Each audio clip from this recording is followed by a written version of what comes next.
बड़ी खबर जहां पर ख्वाजा आसिफ के बयानों पर भारत का कड़ा जवाब देखने को मिला है और आरोपों को बेबुनियाद बताया गया है। जहां पर मिनिस्ट्री ऑफ एक्सटर्नल अफेयर इसका पलटवार करती हुई नजर आई और ये कहा कि अपनी अंदरूनी नाकामियों से ध्यान भटका जो है वो पाकिस्तान रहा है।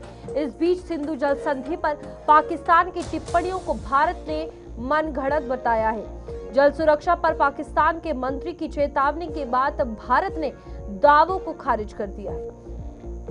भारत ने जम्मू कश्मीर और सिंधु जल संधि पर पाकिस्तान के रक्षा मंत्री ख्वाजा आसिफ की टिप्पणियों को सख्ती से खारिज कर दिया है। भारत का कहना है कि इन टिप्पणियों का मकसद इस्लामाबाद की अंदरूनी समस्याओं और मानवाधिकार रिकॉर्ड से ध्यान भटकाना है। विदेश मंत्रालय के प्रवक्ता रणधीर जायसवाल ने कहा कि भारत पर पाकिस्तान के आरोप बेबुनियाद है और इनका मकसद पड़ोसी देश के सामने मौजूद मुद्दों से ध्यान हटाना है।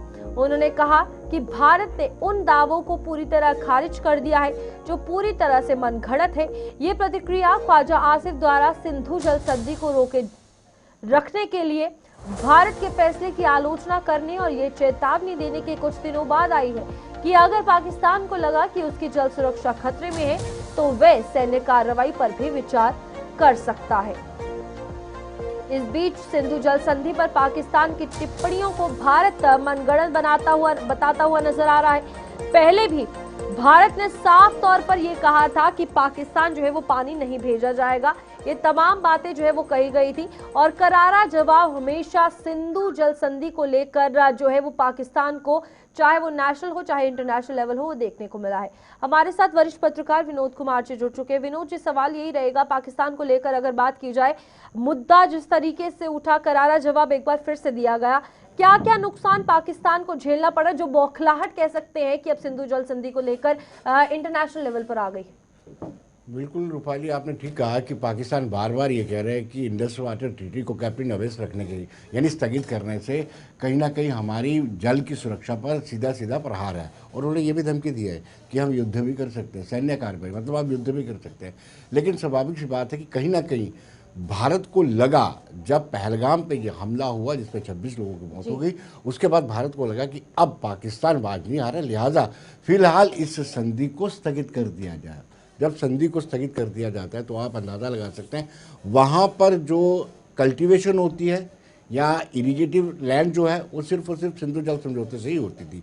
अगर पावर जनरेशन की बात करें, मंगला डैम है, बरेला डैम है, दोनों डैम में इसी का जल जाता था, इसका पानी जाता था, उसके बाद पावर जनरेशन होती थी। अगर हम बात करें पानी सिंचाई या फिर दूसरे पानी की वाटर सप्लाई, वो भी इससे होती थी।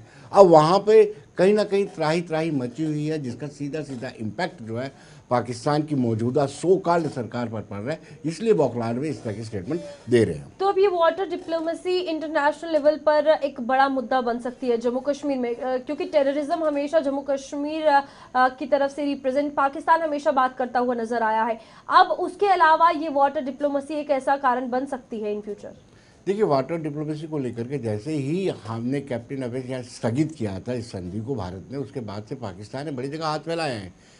यूनाइटेड नेशन में जाकर के, यूएसए में जाकर के, हर जगह जाकर के कहा कि हमारा पानी बंद कर दिया है। लेकिन भारत सरकार का सीधे तौर पर ये कहना था कि खून और पानी एक साथ नहीं बह सकते। आपकी मानसिकता है कि खून बहाना है, आपने भारत में आतंकी वारदातों को अंजाम देना हो, ऐसे में हम पानी क्यों दें? ये संधि 1960 से चल रही है, पहले इस पर कभी विचार नहीं किया गया। उसके बाद कितने युद्ध हुए हैं, इवन कारगिल भी हुआ है, उसके बावजूद भी इस पर विचार नहीं किया गया। ये मौजूदा सरकार जो है इस पर पूरी तरह से अड़िग है कि पाकिस्तान को एक बूंद पानी नहीं दिया जाएगा। लेकिन यहाँ पर विनोद जी यही सवाल है, जिस तरीके से भारत ने इंडस वाटर ट्रीटी के चलते फिलहाल पानी बंद किया, उसको लेकर पाकिस्तान की तरफ से एक ही स्टेटमेंट सामने आया कि हमें पानी दिया जाए या कुछ भी है, हमारी तरफ से कहा गया कि खून और पानी एक साथ नहीं बहेगा। अब जब ये सिचुएशन पहलगाम अटैक के बाद की गई और उसके बाद दोबारा धमकी देना कि हम सैन्य कार्रवाई करेंगे, तो भारत तो कभी अग्री करेगा नहीं ना। बार बार वही एक रुख अपनाते हुए पाकिस्तान नजर आ रहा है। युद्ध की बात हो रही है, सैन्य कार्रवाई की बात हो रही है। भारत ने पहले ही पूरी तरह से स्पष्ट कर दिया है कि act of terrorism is considered as act of war. हाँ। ये वार की बात कर रहे हैं, आतंकी वारदात को भी एक्ट ऑफ वार माना जाएगा। आप चिंता मत कीजिए, पूरी तरह से भारत सक्षम है।